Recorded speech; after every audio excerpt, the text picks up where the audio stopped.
Meu nome é Nina e eu tenho 32 anos. Enquanto baixavam o caixão do meu marido, Caio, para a cova, eu estava sozinha, cercada por desconhecidos com olhares de pena. Ninguém da minha família apareceu. Nem meus pais, nem minha irmã, nem mesmo a Júlia, minha melhor amiga de infância. Todos escolheram ir à festa de noivado da minha irmã, a Rafaela. Quando o primeiro punhado de terra atingiu o caixão, meu celular acendeu. Era uma mensagem da minha mãe. Precisamos conversar agora. Abaixo, 22 chamadas perdidas. Caio e eu nos conhecemos no segundo ano da universidade, lá na Unicamp. Ele esbarrou em mim na biblioteca e fez meus livros de psicologia voarem pelo chão. Em vez de se desculpar rapidamente e ir embora, ele fez questão de me ajudar a pegar tudo e ainda me pagou um café para compensar. Aquele café se transformou em um jantar, que virou um cinema e, por fim, nos levou aos 5 anos de casamento mais lindos que eu poderia ter imaginado. Nossa história de amor não foi sem obstáculos. Minha família se opôs ao nosso relacionamento desde o início. Caio vinha de uma família humilde. Seu pai era mecânico e sua mãe, enfermeira. Eram pessoas honestas e trabalhadoras que criaram o filho com valores fortes e uma ética de trabalho impressionante. Mas para meus pais, obcecados por status social, ele poderia ser de outro planeta. Você pode conseguir coisa bem melhor, Nina. Minha mãe dizia sempre que o nome dele era mencionado. Pense no seu futuro. Ele nunca vai poder te dar a vida que você merece. Meu pai era mais direto. Esse rapaz não tem contatos, não tem herança de família, nada a oferecer além de dívidas da faculdade. Eu ignorei as críticas. Caio tinha tudo o que realmente importava. Ele era brilhante. Se formou em engenharia com honras mesmo trabalhando meio período para pagar as contas. Era gentil, passava os fins de semana como voluntário em um abrigo de animais. E me amava incondicionalmente, apoiando meus sonhos e ambições sem nunca me fazer sentir que eu precisava mudar. Nosso casamento foi simples. Caio e eu pagamos tudo, recusando ajuda financeira dos meus pais, pois sabíamos que viria com condições. Minha família compareceu, mas o descontentamento deles era visível nos sorrisos forçados e na pouca interação com os convidados do Caio. Minha irmã, Rafaela, passou a maior parte da festa mandando mensagens, levantando a cabeça ocasionalmente para fazer algum comentário maldoso sobre o local modesto ou o buffet simples. Júlia, minha madrinha e melhor amiga desde o primeiro ano da escola, parecia dividida. Ela sempre foi próxima de mim e da Rafaela, mas com o tempo eu a via se aproximando mais da minha irmã. Naquele dia, ela passou mais tempo na mesa da Rafaela do que ao meu lado. Ainda assim, eu fui grata por ela estar lá, uma das poucas ligações com a minha infância que ainda restava. Nosso casamento foi tudo o que eu esperava. Compramos um pequeno apartamento e ambos trabalhávamos tempo integral, eu como coordenadora de marketing e o Caio como engenheiro de projetos em uma empresa de energia renovável. Viajávamos quando podíamos, explorávamos a cidade nos fins de semana e passávamos noites tranquilas planejando nosso futuro. Queríamos 2 filhos, uma casa com quintal, talvez um cachorro. Sonhos normais que pareciam extraordinários porque os construiríamos juntos. O contraste entre meu casamento e minha vida em família se acentuava a cada ano que passava. Todo encontro de família era um teste de resistência aos comentários sutis sobre o tamanho do nosso apartamento, a carreira do Caio ou por que ainda não tínhamos filhos.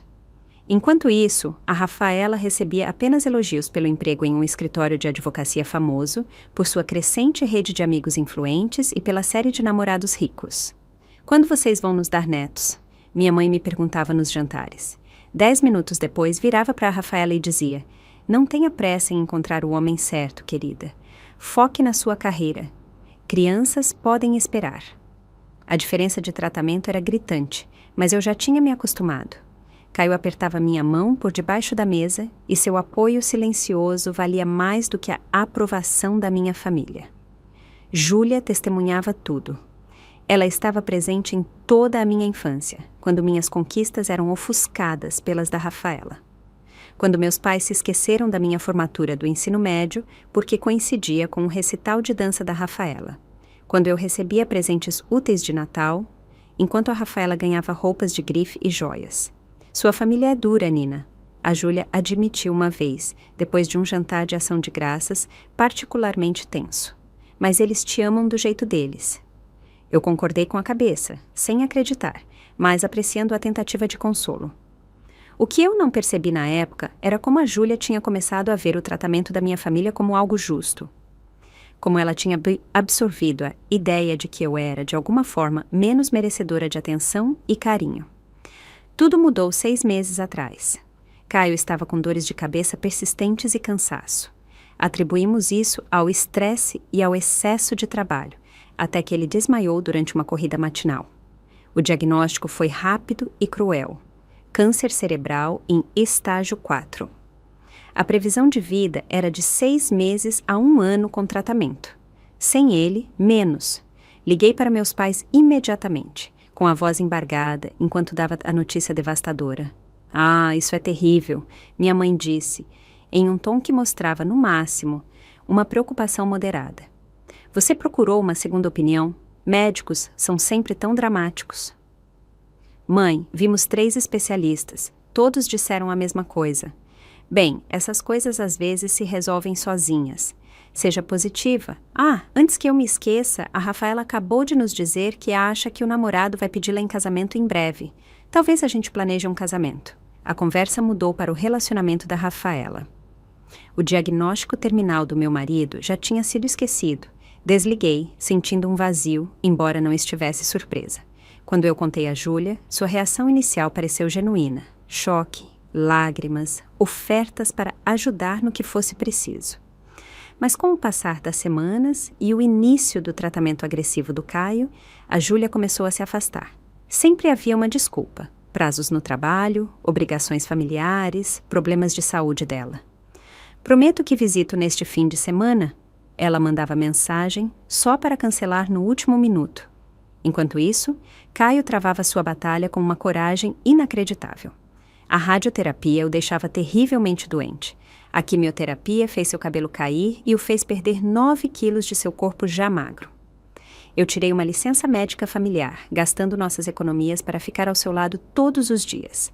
Aprendi a dar os remédios, cuidar da dieta dele quando ele podia comer, limpar quando ele não conseguia segurar nada. Tornei-me sua defensora, pesquisadora, enfermeira e ainda tentava ser sua esposa, em vez de apenas sua cuidadora. Durante todo esse tempo, minha família permaneceu distante.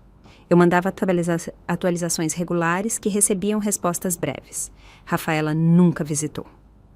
Meus pais vieram por meia hora depois de muita insistência, ficaram sem jeito na nossa sala e foram embora com um visível alívio.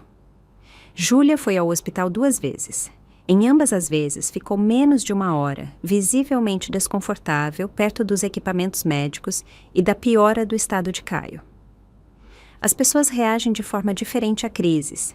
Caio me disse uma noite, enquanto eu chorava ao lado de sua cama de hospital. Algumas não conseguem ver alguém que amam sofrendo. Mesmo morrendo, ele estava dando desculpas para as pessoas que deveriam ter nos apoiado. Os amigos dele o visitavam regularmente. Seus pais se mudaram temporariamente para nossa cidade para ajudar, revezando comigo no hospital. O contraste entre a família dele e a minha não poderia ter sido maior. À medida que o estado de Caio piorava, veio mais um anúncio. Rafaela estava oficialmente noiva do Felipe, um advogado de uma família rica. Minha mãe ligou, a empolgação vibrando na sua voz. Estamos planejando a festa de noivado mais linda. O clube de campo aceitou nos receber e reservamos o melhor buffet da cidade. A Rafaela quer você como madrinha, é claro. Quando é a festa? Perguntei, já temendo a resposta. Daqui a 3 semanas. Queríamos fazer logo, enquanto o tempo ainda está bom para as fotos. Meu coração afundou. Mãe, o Caio não está bem. Os médicos dizem que ele pode ter apenas mais algumas semanas de vida. Eu não posso deixá-lo. Um silêncio pesado se seguiu. Ah, Nina, sua irmã só vai ficar noiva uma vez na vida. Com certeza o Caio entenderia se você tirasse uma noite para celebrar com a família. Ele está morrendo, mãe. Meu marido está morrendo.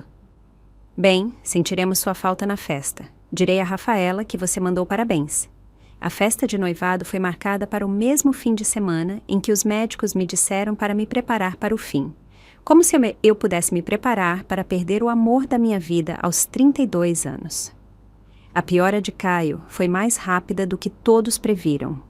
O tratamento experimental em que depositamos nossas últimas esperanças falhou espetacularmente, causando uma convulsão que resultou em uma semana de internação no hospital.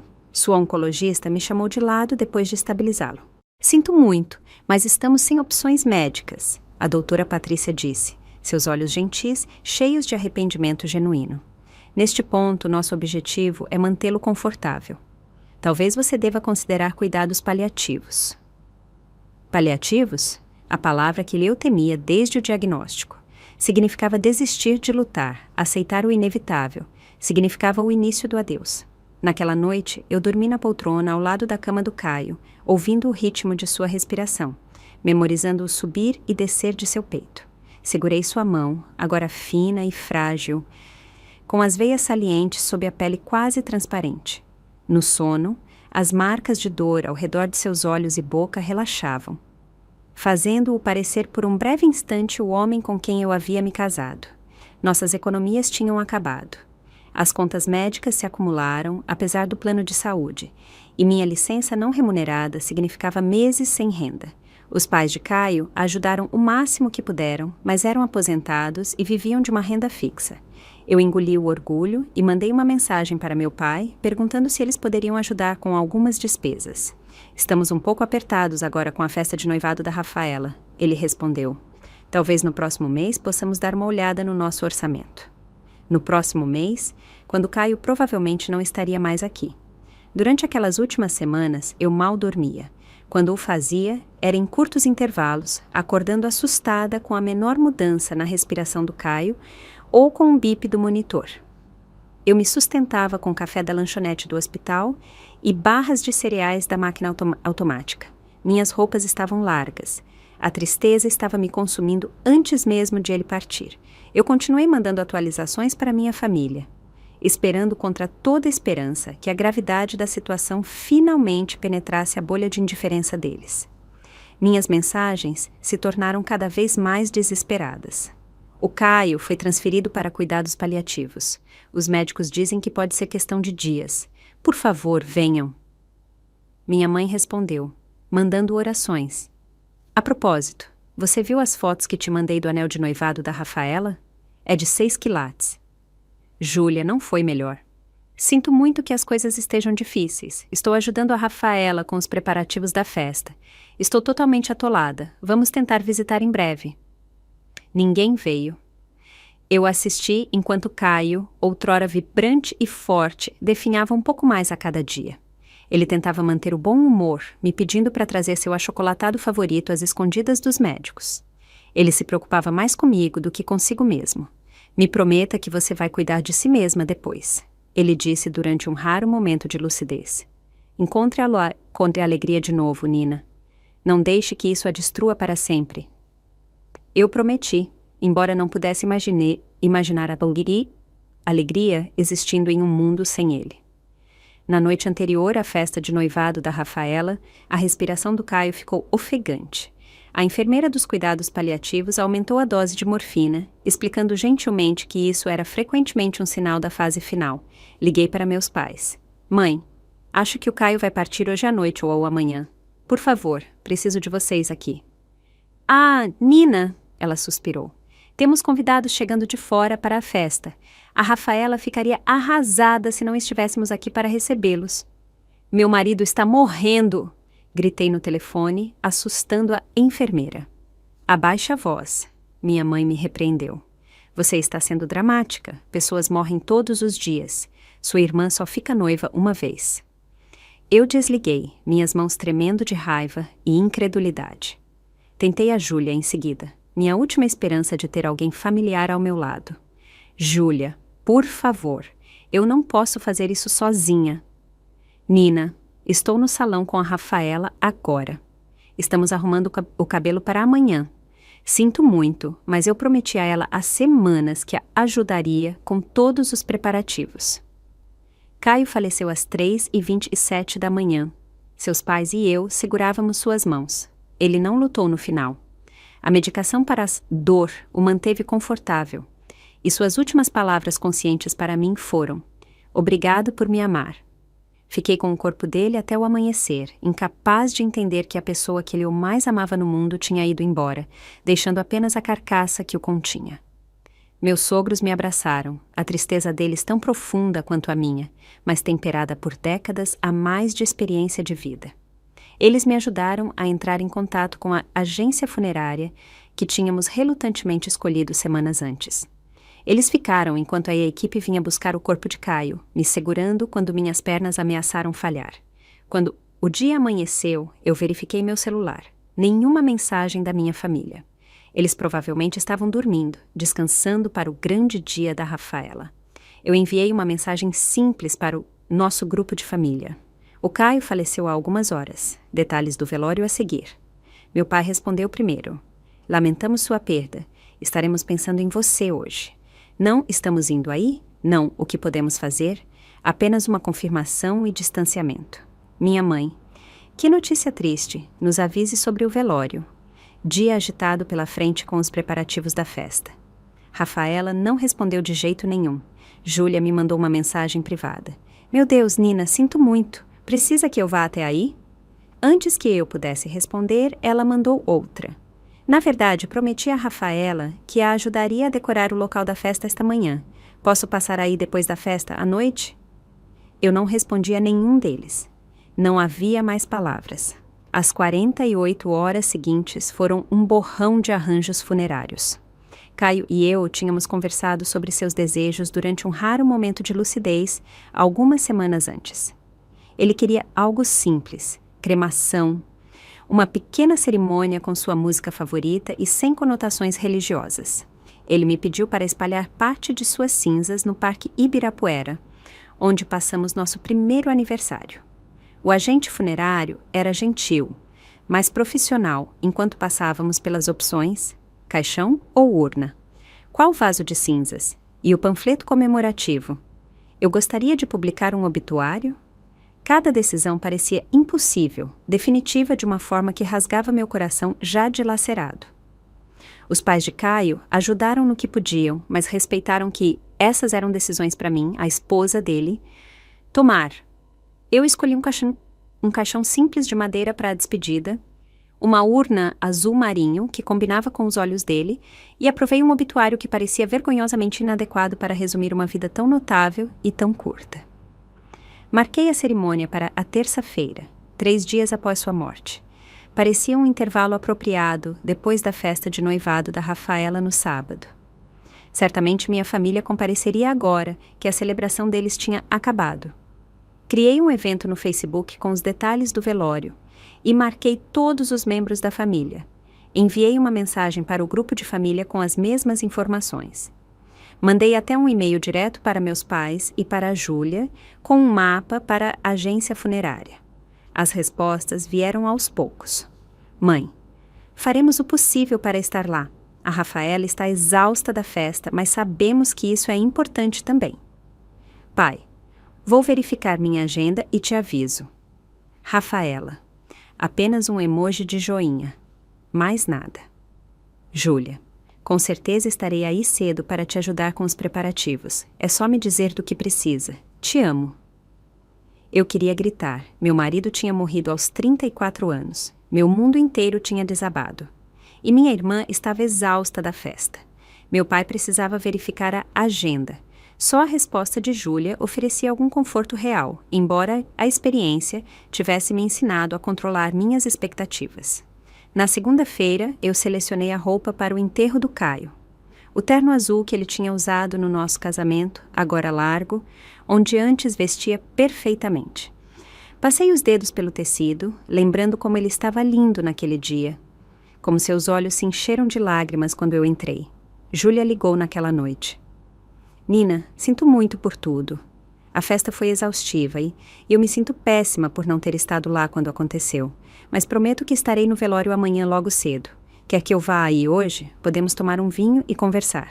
Não, eu respondi, com a voz sem emoção. Preciso ficar sozinha hoje à noite. Eu entendo. Te vejo amanhã, então. 8 da manhã, em ponto, certo? Vou levar café. Pela primeira vez em dias, senti um alívio. Pelo menos uma pessoa da minha vida anterior estaria ao meu lado. A manhã de terça-feira amanheceu cinza e chuvosa, um tempo apropriado para o dia mais sombrio da minha vida.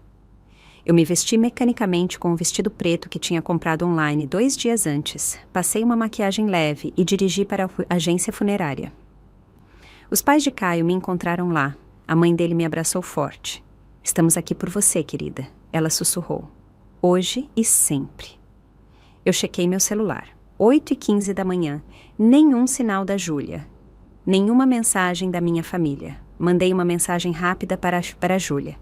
"Está a caminho?" 8h30. O agente funerário se aproximou gentilmente.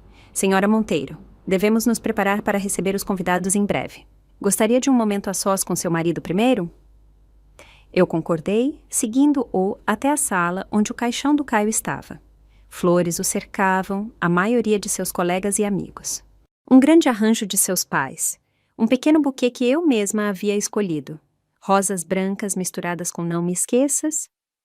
As flores que ele gostava. Nada da minha família. Nem mesmo um cartão de pêsames. 9 da manhã. Os primeiros convidados chegaram. Colegas de trabalho de Caio, seu colega de faculdade que veio de Curitiba, vizinhos do nosso prédio, todos expressando tristeza genuína, compartilhando histórias sobre Caio que às vezes me faziam sorrir entre as lágrimas. 9h30. Ainda sem Júlia, sem família. Meu celular permaneceu em silêncio. A cerimônia começou às 10 da manhã. Sentei na primeira fila entre os pais de Caio, dolorosamente consciente dos assentos vazios que tínhamos reservado para a minha família. O celebrante falou lindamente sobre a vida de Caio, suas conquistas, seu caráter. Amigos compartilharam lembranças. O chefe dele falou sobre suas contribuições para os projetos de energia renovável, como o trabalho de Caio continuaria a beneficiar as comunidades por décadas. Quando chegou a minha vez de falar, eu quase não consegui. De pé diante da multidão de pessoas de Caio, não da minha, a ausência da minha própria família parecia uma ferida física, mas eu tinha prometido a ele que seria forte. Eu desdobrei meu discurso e comecei a falar sobre o homem que tinha mudado minha vida, que tinha me mostrado o que o amor incondicional realmente significava. Quando a cerimônia terminou, meu celular vibrou. Uma notificação de rede social. Rafaela tinha postado fotos da festa de noivado. Eu deveria ter ignorado, mas algum impulso masoquista me fez olhar. Lá estavam eles, meus pais sorrindo ao lado da Rafaela e do Felipe, Júlia erguendo uma taça de espumante em um brinde. Todos vestidos com suas melhores roupas, celebrando como se nada mais no mundo importasse, o que para eles talvez não importasse mesmo. O horário nas fotos era de ontem, não de sábado. A festa aparentemente tinha se estendido por vários dias de celebração. Enquanto eu escolhia a urna do meu marido, eles estavam em um brunch chique em um restaurante. Enquanto eu escrevia o obituário dele, eles estavam estourando champanhe. Seguimos para o cemitério para o enterro. A pequena procissão de carros serpenteou pela cidade até o local tranquilo onde Caio descansaria. Enquanto baixavam o caixão, eu estava sozinha na beira da cova. Os pais de Caio tinham se afastado um pouco, me dando espaço para uma despedida final e privada. A chuva caía suavemente, misturando-se com minhas lágrimas.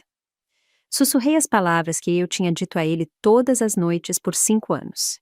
Eu te amo mais que ontem, menos que amanhã. Enquanto a primeira pá de terra atingia o caixão, meu celular acendeu. Uma mensagem da minha mãe. Precisamos conversar agora. Olhei para a tela de notificação. Abaixo, 22 chamadas perdidas da mãe, do pai, da Rafaela, da Júlia, todas na última hora. Eu desliguei o celular e assisti enquanto enterravam meu marido. A casa parecia mais vazia do que nunca quando eu voltei do cemitério. Os pais de Caio tinham se oferecido para ficar, mas eu precisava ficar sozinha com a minha dor. Eu me movia pelos cômodos como um fantasma, tocando nas coisas dele, inalando o cheiro que ainda restava em seu travesseiro. Quando finalmente liguei meu celular, ele imediatamente começou a vibrar com notificações, mensagens de voz, textos, chamadas perdidas. Comecei com as mensagens de texto da minha mãe. Nina, sentimos muito por não termos conseguido ir ao velório. A Rafaela não estava se sentindo bem esta manhã depois da festa. Por favor, nos ligue quando vir esta mensagem. Estamos preocupados com você. Seu pai e eu nos sentimos péssimos. Queríamos estar lá, mas as circunstâncias não permitiram. As mensagens do meu pai eram parecidas, cheias de desculpas vagas e meias desculpas. Não podíamos decepcionar a família da Rafaela e do Felipe saindo do brunch pós-noivado mais cedo. As mensagens da Júlia eram mais numerosas, aumentando em urgência. Nina, sinto muito. Eu dormi demais depois da festa. Está recebendo minhas mensagens? Por favor, responda. Sei que você deve me odiar agora. Não tenho desculpa. Por favor, me deixe explicar pessoalmente. Vou passar aí mais tarde. Rafaela tinha enviado apenas uma mensagem. Lamento pelo Caio. Eu estava super ocupada com as coisas do noivado. Espero que o velório tenha sido bom. Eu larguei o celular, emocionalmente exausta demais para responder a qualquer um deles. O que eles poderiam dizer para justificar a ausência no velório do meu marido por causa de uma festa de noivado que, aparentemente, tinha se transformado em uma celebração de 3 dias? Enquanto eu preparava uma xícara de chá, uma notificação de e-mail apareceu. Era do Tiago, um dos colegas de Caio, que tinha ido ao velório. O título dizia: "Você precisa ver isso." Eu abri e encontrei um vídeo em anexo. A mensagem de Tiago era breve. Eu estava por acaso no grande hotel para um almoço de negócios ontem. Sua família estava lá comemorando o noivado da sua irmã. Achei que você deveria saber o que foi dito. Sinto muito, Nina. Com as mãos trêmulas, eu dei play no vídeo. Ele mostrava o terraço externo do hotel, decorado com flores e balões. Minha família estava sentada em uma grande mesa, taças de espumante nas mãos. Felipe estava de pé, aparentemente fazendo um brinde. O vídeo foi feito de longe, mas o áudio era surpreendentemente claro. Felipe terminou seu discurso e, então, Rafaela se levantou, um pouco bêbada, a julgar por seus movimentos.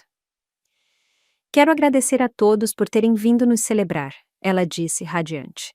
"Especialmente meus pais, que organizaram esta festa incrível apesar do drama da minha irmã." Risadas percorreram o grupo. "Sério, gente", Rafaela continuou. "A Nina sempre tem alguma crise acontecendo. Primeiro, se casando com aquele engenheiro ninguém, contra o conselho de todos, e agora fazendo da doença dele o centro das atenções durante o meu noivado." Minha mãe deu um tapinha no braço da Rafaela, mas não a contradisse. Meu pai concordou com a cabeça. "Graças a Deus que todos vocês priorizaram o que realmente importa." Rafaela levantou a taça para a família que aparece para as coisas importantes. A câmera se moveu um pouco, e eu vi Júlia rindo e batendo a taça com a da Rafaela. "A Nina sempre foi a rainha do exagero." Ela acrescentou em voz alta o suficiente para ser ouvida. "Lembram quando ela achou que merecia ser a primeira da turma no ensino médio? Ou quando agiu como se a formatura dela na faculdade fosse grande coisa?" Mais risadas. Minha mãe se inclinou em direção a Júlia. "Ela ligou na noite passada dizendo que o Caio estava morrendo e que todos nós precisávamos ir correndo na noite anterior à festa da Rafaela. O timing foi muito sem consideração." Eu parei o vídeo, fisicamente enjoada. Eles não apenas tinham perdido o velório por causa de um planejamento ruim. Eles tinham deliberadamente escolhido continuar a festa, zombando da minha perda e da minha dor. Com os dedos trêmulos, eu rolei pelo meu histórico de mensagens com a Júlia. 3 semanas atrás, ela tinha perguntado sobre o prognóstico de Caio. Eu tinha dito a ela, honestamente, que os médicos esperavam que ele falecesse muito em breve, possivelmente em dias. No dia seguinte, Rafaela tinha anunciado a data da festa de noivado, que coincidia precisamente com essa janela. Não tinha sido uma coincidência. Rafaela tinha agendado a celebração de propósito quando sabia que meu marido poderia estar morrendo, e meus pais e minha melhor amiga tinham concordado. Eu me vi rolando para trás. Anos de conversas com a minha família, um padrão após o outro de descaso, minimizando minhas conquistas, priorizando cada capricho da Rafaela. Caio tinha visto isso claramente. Eles não te tratam com o mínimo de respeito. Ele tinha observado no início do nosso relacionamento. Eu os defendi na época, dando desculpas para o comportamento deles. Quando a noite caiu, recebi outra mensagem da minha mãe. "Seu pai e eu queremos conversar sobre o testamento da família com você. Estamos fazendo algumas mudanças e precisamos da sua assinatura. Você pode vir amanhã?" Liguei para a Suzana, Uma colega que tinha se tornado uma amiga durante a doença de Caio. Ela tinha ido ao velório naquela manhã e se ofereceu para ir à minha casa se eu precisasse de companhia. Você entende de testamentos de família? Perguntei quando ela me atendeu. Meu marido é advogado de imóveis, na verdade. Por quê? Meus pais querem que eu assine algo sobre mudanças no deles. Justo hoje. A voz da Susana ficou cautelosa. Não assine nada sem ler com atenção, Nina. Especialmente quando você está vulnerável. Quer que o Ricardo dê uma olhada para você? Ele se importaria? Nem um pouco. Ele sempre diz: tristeza e documentos legais são uma combinação perigosa. Antes que eu pudesse responder, a campainha tocou. Pelo olho mágico, eu vi a Júlia em minha porta, segurando flores e uma garrafa de vinho. Tem alguém na minha porta. Eu te ligo de volta, eu disse para a Susana rapidamente. Pensei em não atender, mas uma parte de mim queria o confronto. Precisava dele. Abri a porta, mas bloqueei a entrada. Os olhos de Júlia estavam vermelhos, sua maquiagem borrada. Nina, eu sinto muito, muito mesmo. Por favor, me deixe explicar. Explicar o quê? Que você escolheu uma festa em vez de estar lá para mim no velório do meu marido? Que você riu enquanto minha irmã zombava do meu marido morrendo? O rosto dela ficou pálido. Do que você está falando? Eu vi o vídeo, Júlia, do brunch de ontem. Eu ouvi o que vocês disseram sobre mim. Aquilo foi só... Eu estava só entrando na brincadeira. Você sabe como a Rafaela fica se você não concorda com ela. Não, eu não sei, porque eu não traio as pessoas que eu amo para ganhar o favor de outras. A expressão de Júlia endureceu um pouco. Você sempre foi tão crítica, Nina. Tão perfeita e sofredora. A Rafaela está certa que você faz tudo ser sobre você. Meu marido morreu! Gritei, já não me importando com o que os vizinhos poderiam ouvir. Ele morreu e nenhum de vocês se importou o suficiente para estar lá, nem para o pior momento da minha vida. A gente se importou. Nós só... Ela hesitou. Vocês só tinham coisas mais importantes para fazer, como beber champanhe e rir às minhas custas. Nina, por favor, somos amigas há 20 anos, não jogue isso fora. Você jogou fora, eu disse, de repente calma. Não fui eu, por favor, vá embora.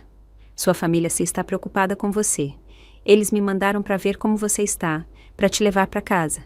Eu estou em casa, e eles não são mais minha família. Nem você.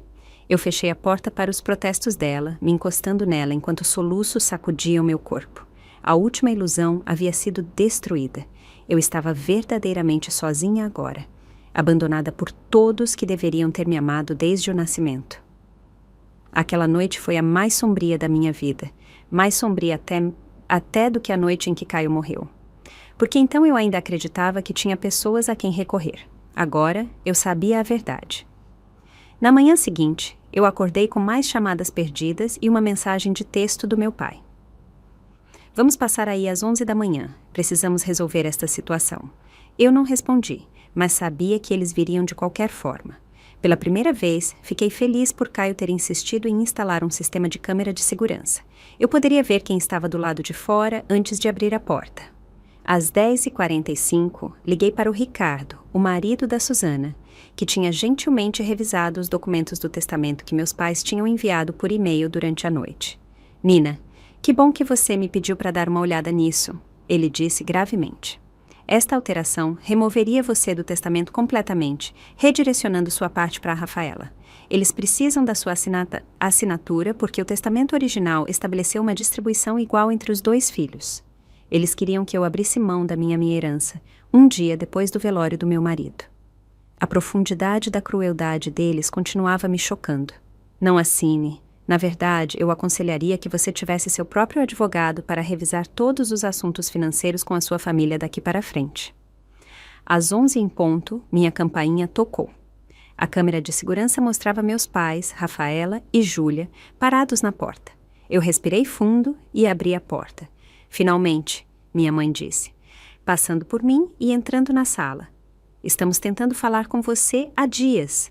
24 horas, eu corrigi. O Caio está morto há exatamente 24 horas. Não seja melodramática. Rafaela revirou os olhos, se jogando no meu sofá. Todos nós sabemos que ele estava doente há meses. Você teve tempo de sobra para se preparar.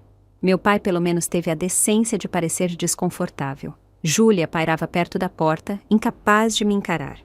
Por que vocês estão aqui? Eu perguntei, permanecendo de pé, enquanto todos se ajeitavam na minha casa. Estamos preocupados com você, minha mãe disse, sua expressão de preocupação não alcançando os olhos. Se isolar não é saudável.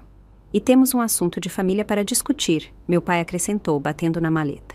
Apenas um pequeno detalhe de atualização de alguns papéis. Os documentos do testamento que me deserdariam? Perguntei calmamente. As expressões de choque deles teriam sido cômicas em outras circunstâncias. Como você... Meu pai gaguejou. Aqueles eram documentos privados da família.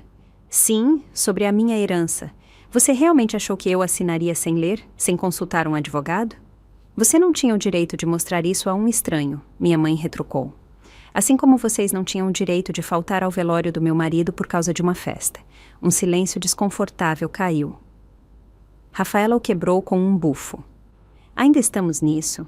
Não era só uma festa, era a minha celebração de noivado, um evento único na vida.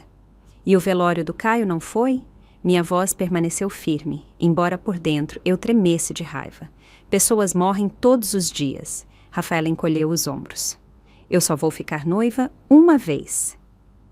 Na verdade, estatisticamente falando, com seu histórico e sua atitude, você provavelmente vai ficar noiva várias vezes, eu respondi. O rosto da Rafaela ficou vermelho. Como se atreve? Eu vi o vídeo, continuei, me virando para encará-los. Do brunch. Eu ouvi o que todos vocês disseram sobre mim e sobre o Caio. O rosto da minha mãe ficou pálido. Que vídeo! Eu peguei meu celular e o dei play. As expressões deles mudaram de confusão para vergonha e finalmente para defensiva, enquanto suas próprias palavras enchiam a sala. Quando o vídeo terminou, meu pai falou primeiro. Aquilo foi tirado de contexto.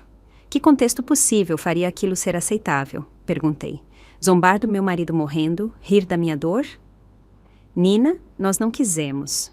Júlia começou. Sim, vocês quiseram.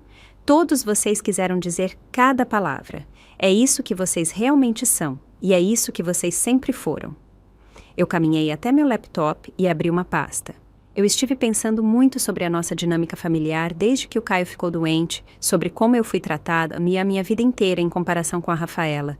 Então, eu comecei a registrar tudo. Eu virei a tela para eles. Aqui estão todos os aniversários e natais em que a Rafaela recebeu presentes caros enquanto eu ganhava coisas úteis. Aqui estão os eventos escolares meus que vocês perderam, mas foram aos dela. Aqui estão as vezes em que minhas conquistas foram ignoradas enquanto as dela eram celebradas. 28 anos de um padrão consistente. Isso é ridículo, minha mãe bufou. Você está agindo como uma criança que fica marcando pontos. Não, estou agindo como alguém que finalmente vê a verdade. Vocês nunca me amaram do jeito que amam a Rafaela. Eu sempre fui a segunda opção, a obrigação. E agora sei que vocês não me amam de jeito nenhum. Claro que te amamos, meu pai insistiu. Não estamos aqui? Vocês estão aqui com papéis para me tirar do testamento da família. Um dia depois do velório do meu marido, ao qual nenhum de vocês compareceu. Isso não é amor. Rafaela se levantou, a paciência dela claramente esgotada. Podemos acabar logo com isso, Nina. Assine os papéis. Não é como se você precisasse do dinheiro com o seguro de vida do seu marido. A crueldade casual de sua declaração chocou até meus pais em silêncio. Saiam, eu disse calmamente. Todos vocês, saiam da minha casa. Nina, seja razoável, minha mãe começou. Saiam, gritei. Anos de raiva reprimida finalmente se libertando. Eu fui razoável a minha vida inteira. Eu aceitei ser a segunda melhor, ser negligenciada, ser dispensada, mas não mais. Eu caminhei até a porta e a segurei aberta. De agora em diante, eu não tenho família, não tenho pais, não tenho irmã, não tenho amiga de infância. Todos vocês são estranhos para mim agora. Você não pode estar falando sério, meu pai gaguejou. Nós somos sua família. Família não faz o que vocês fizeram. Família aparece. Família apoia um ao outro na tristeza. Família ama incondicionalmente. Vocês falharam em todos os quesitos. Júlia se aproximou de mim, com lágrimas escorrendo pelo rosto. Nina, por favor, eu sei que eu errei feio, mas 20 anos de amizade tem que valer alguma coisa. Não valeu nada para você quando você escolheu a festa da Rafaela em vez do velório do Caio. Quando você riu da minha dor. Quando você me chamou de dramática por chorar a morte do meu marido. Eu farei qualquer coisa para consertar isso. Ela implorou. Não há nada para consertar. Não sobrou nada para salvar. Por favor, vá embora. Um por um, eles saíram. Meus pais parecendo chocados. Rafaela, indignada. Júlia, arrasada. Enquanto minha mãe passava, ela agarrou meu braço. Você vai se arrepender disso, ela sibilou. Quando a tristeza passar, você vai precisar de nós. Eu gentilmente tirei a mão dela. Não vou. Adeus, Helena. Usar o primeiro nome dela em vez de mãe foi o rompimento final.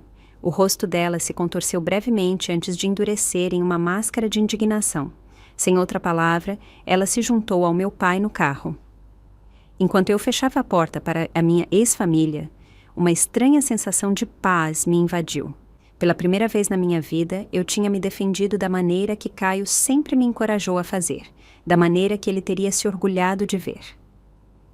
Naquela noite, entrei em contato com uma terapeuta especializada em luto e traumas familiares. Liguei para a Suzana e agradeci a ela e ao Ricardo pela ajuda. E comecei a pesquisar grupos de apoio para viúvas jovens e para pessoas que romperam laços com familiares tóxicos. Minha nova vida estava começando, construída sobre as cinzas de tudo o que eu tinha perdido. Mas pela primeira vez, eu estaria me colocando em primeiro lugar. As semanas seguintes ao meu confronto com a minha família foram as mais difíceis e as mais libertadoras da minha vida. A tristeza vinha em ondas. Às vezes, quando eu menos esperava, me via soluçando no corredor de cereais porque eles vendiam o achocolatado favorito do Caio, ou desabando enquanto dobrava as camisetas dele, que ainda carregavam o seu cheiro. Minha terapeuta, a doutora Laura Dutra, me ajudou a entender que eu estava processando duas perdas profundas simultaneamente. Meu marido e minha família de origem. Luto complexo, ela chamou, explicando que a traição da minha família tinha complicado o meu processo de luto por Caio. Você experimentou o que chamamos de luto desautorizado, ela explicou durante uma sessão. Sua perda não foi reconhecida ou apoiada por aqueles que deveriam ser seu principal sistema de apoio. Isso cria um trauma adicional, somado à própria perda. Eu participei do meu primeiro grupo de apoio para viúvas 3 semanas depois do velório. Entrar na sala daquele centro comunitário foi uma das coisas mais difíceis que eu já tinha feito. Admitir que eu pertencia àquele lugar tornou a morte de Caio real de uma nova maneira. O grupo era composto por 8 mulheres com idades entre 20 e 70 anos. O que nos unia não era a idade, mas a experiência, a dor particular de ver alguém que você ama definhar, o pesadelo administrativo de certidões de óbito e pedidos de seguro, as perguntas bem intencionadas, mas dolorosas, de conhecidos. Você já está saindo com alguém de novo? Já superou? Lá, eu conheci a Sara, de 36 anos, viúva há quase um ano depois de um ataque cardíaco repentino de seu marido. Ela tinha um humor ácido e uma abordagem prática para o luto que me agradou. Nos primeiros 2 meses, eu só usava o roupão dele e comia cereal no jantar. Ela me contou enquanto tomávamos um café depois de uma reunião. Então, um dia, eu percebi que o Gabriel teria ficado muito bravo comigo por eu ter desistido assim. Então, eu comecei a fazer uma coisa de gente grande por dia. Tomar banho, cozinhar uma refeição de verdade, sair para caminhar. Não era muito, mas era alguma coisa. Eu adotei a abordagem de uma coisa de gente grande. Alguns dias, essa única coisa era tudo o que eu conseguia fazer. Outros dias, eu me surpreendia ao realizar mais. Voltei a trabalhar meio período, grata por um chefe compreensivo que me permitiu horários flexíveis. Meus sogros ligavam regularmente, nunca me pressionando, mas sempre garantindo que eu soubesse que eles estavam lá. A mãe de Caio me enviava pacotes com biscoitos caseiros e presentes bobos que me faziam sorrir. O pai dele me ajudou a lidar com a papelada do seguro e ofereceu ajuda prática com os consertos da casa que Caio teria feito. Você sempre será nossa filha, a Maria disse em uma de suas visitas. Isso não muda porque o Caio se foi. A bondade deles destacava o contraste gritante com o comportamento da minha própria família. Meus pais tentaram ligar algumas vezes depois do nosso confronto, deixando mensagens de voz sobre curar a rachadura familiar e seguir em frente juntos. Eu não respondi. Rafaela tinha enviado uma única mensagem de texto. Você está sendo ridícula. Ligue para a mãe e o pai e se desculpe. Júlia foi mais persistente. E-mails, mensagens de texto, até cartas escritas à mão expressando remorso e implorando por uma segunda chance. Eu li todos, mas não senti nada além de uma dor vazia, onde nossa amizade tinha existido. A doutora Laura me ajudou a processar meus sentimentos sobre essas tentativas de contato. Estabelecer limites não é o mesmo que guardar rancor, ela me lembrou. Você está se protegendo de pessoas que provaram que não podem ser confiáveis com sua vulnerabilidade. 4 meses depois da morte de Caio, tomei a difícil decisão de vender nosso apartamento. Cada canto guardava memórias, tanto lindas quanto dolorosas. Eu encontrei um lugar menor em outro bairro, perto de um parque que eu visitava com frequência. No dia em que eu estava arrumando nosso quarto, descobri um envelope lacrado na gaveta do criado mudo dele. Dentro, havia uma carta que ele tinha escrito durante suas últimas semanas, quando ainda tinha força para segurar uma caneta. Minha queridíssima Nina, começava. Se você está lendo isso, eu parti e você está enfrentando a vida sem mim. Sinto muito por te deixar. Amar você foi a maior alegria e privilégio da minha vida. As palavras dele fluíram por 3 páginas, relembrando nosso tempo juntos, me encorajando a encontrar a felicidade novamente e expressando sua absoluta confiança na minha força e resiliência. Você é muito mais forte do que imagina, ele escreveu. Eu te vi se dobrar, mas nunca quebrar sob o peso da indiferença da sua família. Agora, espero que você use essa força para si mesma, não apenas para aguentar, mas para prosperar, para construir uma vida cheia de pessoas que veem seu lindo coração da maneira que eu sempre vi. Eu apertei a carta contra o meu peito, soluçando, mas também sentindo uma conexão profunda com ele. Nessas palavras, ele ainda estava me guiando, ainda me amando, ainda acreditando em mim. Aquela carta se tornou meu talismã. Eu a levava comigo para as sessões de terapia, para as reuniões do grupo de apoio, nos dias difíceis em que a dor ameaçava me afogar. A fé de Caio em mim se tornou a base sobre a qual eu lentamente reconstruí minha vida. 6 meses depois de perder Caio, eu me juntei a um programa de voluntariado no hospital onde ele tinha sido tratado. 2 vezes por semana, eu me sentava com pacientes com câncer durante a quimioterapia, oferecendo conversa ou apenas companhia silenciosa. Foi doloroso no início, revivendo as memórias da luta de Caio, mas, gradualmente, se tornou curativo canalizar minha perda para apoiar outras pessoas que enfrentavam batalhas semelhantes. Através do voluntariado, eu conheci a Helena e o Francisco, um casal na faixa dos 60 anos que tinha perdido o filho para o câncer 5 anos antes. Eles me acolheram, me convidando para os almoços de domingo e me tratando com um carinho parental que nunca pareceu forçado ou condicional. A tristeza conecta as pessoas de maneiras estranhas, Helena me disse uma noite enquanto lavávamos a louça juntas. É como se juntar a um clube ao qual ninguém quer pertencer, mas, uma vez que você entra, encontra uma família que nunca soube que tinha. Na mesma época, eu descobri um talento para escrever sobre luto e cura. O que começou como anotações em um diário se tornou posts de blog que ressoavam com outras pessoas que passavam por uma perda. A comunidade que se formou em torno desses escritos se tornou outra fonte de conexão e apoio. Meus sogros me visitaram no aniversário de 1 ano da morte de Caio. Juntos, fomos ao Parque Ibirapuera e espalhamos parte das cinzas dele como ele tinha pedido. O dia estava claro e ensolarado, a água de um azul brilhante que combinava com a urna que eu tinha escolhido. Ele teria amado este dia, o pai dele disse, com o braço em volta dos meus ombros enquanto assistíamos as cinzas se misturarem com a água. Ele teria se orgulhado de você, a mãe dele acrescentou, de como você seguiu em frente. Eu concordei com a cabeça, incapaz de falar por causa do nó na garganta. Mas pela primeira vez, a dor parecia administrável. Não tinha ido embora, nunca iria, mas estava entrelaçada na minha vida em vez de consumi-la completamente. Naquela noite, recebi um e-mail da minha mãe. O título dizia, Emergência Familiar. A mensagem era breve. Seu pai teve um ataque cardíaco. O casamento da Rafaela foi adiado. Precisamos da sua ajuda com as contas médicas. Por favor, ligue. Meu dedo pairou sobre o botão de apagar, mas a curiosidade me fez pesquisar online por informações. Um artigo de notícias local confirmou que meu pai realmente tinha tido um ataque cardíaco, embora parecesse menos grave do que o e-mail da minha mãe sugeria.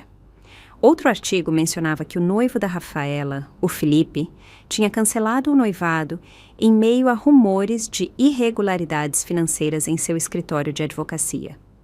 Por um momento, eu considerei responder. Então, me lembrei do vídeo deles rindo da doença de Caio, da ausência deles no velório, da tentativa de me tirar do testamento da família. Em vez de ligar, eu pesquisei programas de assistência financeira para despesas médicas e enviei as informações para o e-mail da minha mãe sem nenhuma mensagem pessoal. Júlia tinha parado de me procurar meses atrás, mas a Sara esbarrou com ela em uma cafeteria e me contou. Ela perguntou sobre você, disse que sente sua falta, mas entende por que você cortou o contato. Ela e sua irmã tiveram algum tipo de desentendimento também. Eu concordei com a cabeça, sentindo uma tristeza distante, mas sem nenhum desejo de me reconectar. Algumas pontes, uma vez queimadas, não podem e não devem ser reconstruídas. À medida que as estações mudavam, eu também mudava. A mulher que tinha ficado sozinha no túmulo de seu marido ainda era parte de mim, mas não era mais a totalidade de quem eu era. Eu tinha construído uma vida da qual Caio teria se orgulhado, cercada por pessoas que me valorizavam exatamente por quem eu era. Eu ainda falava com ele às vezes, especialmente à noite. Contava ele sobre o meu dia, minhas pequenas vitórias e contratempos, os novos amigos que eu tinha feito. No meu coração, eu podia ouvir seu encorajamento, sua risada, seu amor. Você estava certo, eu sussurrei para a foto dele no meu criado mudo. Eu sou mais forte do que sabia. No segundo aniversário da morte de Caio, tirei o dia de folga do trabalho e dirigi para o cemitério. A lápide era simples, mas elegante, exatamente como ele teria querido. Eu coloquei flores frescas ao lado e sentei no pequeno banco que tinha instalado ali perto. 2 anos, meu amor, eu disse em voz alta, já não me sentindo envergonhada de falar com ele. Às vezes parece que foi ontem e às vezes parece que foi outra vida. Muita coisa tinha mudado desde aquele dia chuvoso em que eu fiquei sozinha enquanto baixavam o caixão dele. Eu tinha me mudado para uma casa aconchegante com um jardim onde eu cultivava legumes e flores. Fui promovida no trabalho e comecei a dar um workshop de apoio ao luto no centro comunitário. Eu tinha amigos que ligavam só para ver como eu estava, que se lembravam do aniversário de Caio e do nosso aniversário de casamento, que entendiam que minha dor sempre faria parte de mim, mas não me definia. Eu não tinha falado com meus pais ou com a Rafaela naqueles 2 anos. Minha mãe ainda enviava e-mails ocasionais, especialmente quando precisavam de algo, mas eu já não me sentia culpada por manter a distância. A família que me falhou na minha hora mais escura tinha perdido o privilégio de estar na minha vida. Enquanto eu estava sentada, refletindo, uma figura familiar se aproximou do caminho do cemitério. Júlia, parecendo nervosa, segurando um pequeno buquê de flores. Ela parou quando me viu, claramente sem saber se deveria continuar ou recuar. Posso voltar em outra hora, ela disse. Está tudo bem, eu respondi, surpreendendo a mim mesma. Você pode colocar as flores aí. Ela colocou as flores ao lado das minhas e ficou sem jeito por um momento antes de falar. Eu venho todo ano, não esperava te ver aqui hoje. Você visita o túmulo do Caio? Perguntei, genuinamente surpresa. Júlia concordou com a cabeça. Eu sei que isso não compensa ter faltado ao velório, nada poderia, mas eu queria prestar meus respeitos, reconhecê-lo de verdade e me lembrar do pior erro que eu já cometi. Pela primeira vez em 2 anos, eu realmente olhei para a minha ex-melhor amiga. Ela parecia mais velha, mais contida. A Júlia elegante e sempre impecável que eu conhecia tinha sido substituída por alguém mais autêntica, menos preocupada com as aparências. Como você tem estado? Perguntei. Diferente. A Rafaela e eu brigamos feio depois de tudo. Ela esperava que eu ficasse completamente do lado dela e eu simplesmente não conseguia mais. Me fez perceber o quão tóxica nossa amizade tinha se tornado. O que aconteceu com o noivado dela? Ouvi dizer que foi cancelado. Júlia suspirou. O escritório do Felipe estava sendo investigado por fraude. Ele largou a Rafaela quando pareceu que ele poderia ser implicado. Acontece que ele só estava com ela por causa das conexões da sua família. De qualquer forma, ela ficou arrasada. E meus pais? Perguntei surpresa com a minha própria curiosidade. Seu pai se recuperou do ataque cardíaco. Eles tiveram que vender a casa para uma menor por causa das contas médicas. Eles também não estão falando comigo, já que eu me recusei a romper completamente com a Rafaela. Nós sentamos em silêncio por alguns minutos. O peso da nossa história compartilhada e dos relacionamentos fraturados pairando entre nós. Eu sinto muito, Nina, Júlia finalmente disse. Sinto profunda e verdadeiramente, não apenas por ter faltado ao velório, mas por anos de não ter sido a amiga que você merecia. Por ter me deixado levar pela órbita da Rafaela e esquecido o que a verdadeira amizade significa. Eu estudei o rosto dela, procurando por sinceridade, e a encontrei. Obrigada por dizer isso. Não espero perdão ou que as coisas voltem a ser como eram. Eu só queria que você soubesse que eu reconheço o quão mal eu te falhei e que perder sua amizade foi a consequência mais difícil das minhas ações. Conversamos por quase 1 hora, colocando a vida em dia, mas também reconhecendo a dor e a traição que nos tinham separado. Júlia também estava fazendo terapia, trabalhando em seus próprios problemas familiares e na tendência de buscar a aprovação das pessoas erradas a qualquer custo. O Caio ficaria impressionado com a mulher que você se tornou, ela disse enquanto nos preparávamos para ir embora. Ele sempre viu a sua força, mesmo quando você não conseguia ver. Ele viu, eu concordei, tocando a lápide suavemente. Ele me ensinou como o amor de verdade é. E o amor dele me deu a coragem de exigir algo melhor de todos os outros na minha vida. Trocamos números de telefone antes de nos separarmos. Nenhuma promessa foi feita, mas uma porta que tinha ficado firmemente fechada por 2 anos foi deixada ligeiramente entreaberta. Naquela noite, eu organizei um pequeno jantar na minha casa. Sara e seu novo namorado, Helena e Francisco. Um casal do meu grupo de apoio e a Susana e o Ricardo, que tinham me ajudado na ressaca imediata da morte de Caio. Enquanto compartilhávamos uma refeição e risadas enchiam minha casa, eu senti a presença de Caio no calor da reunião.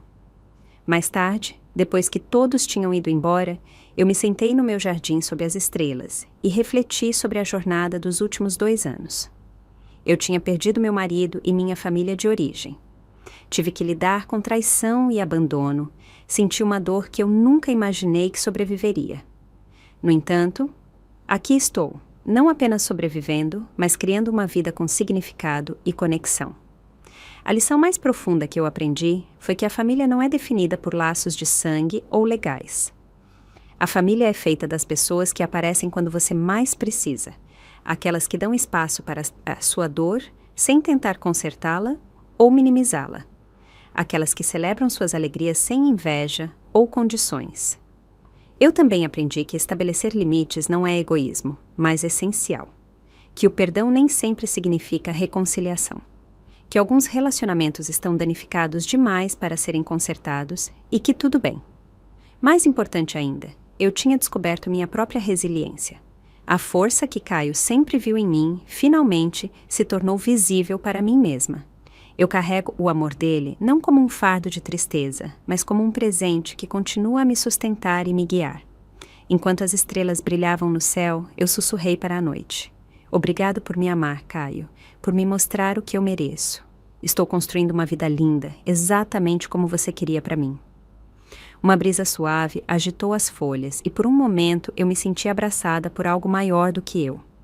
Não sozinha, nunca verdadeiramente sozinha. Se você está assistindo a isso e lutando com relacionamentos familiares tóxicos ou com a dor do luto, saiba que a cura é possível. Não acontece da noite para o dia e o caminho não é linear, mas você pode construir uma vida cheia de amor autêntico e conexão. Você já teve que estabelecer limites com familiares que te machucaram? Como você encontrou a coragem para se colocar em primeiro lugar? Compartilhe sua história nos comentários abaixo. E se isso te tocou, por favor, se inscreva para ouvir mais histórias de resiliência e cura. Lembre-se, a família que você escolhe pode ser mais significativa do que a família em que você nasceu. Obrigado por ouvir e desejo força em sua própria jornada.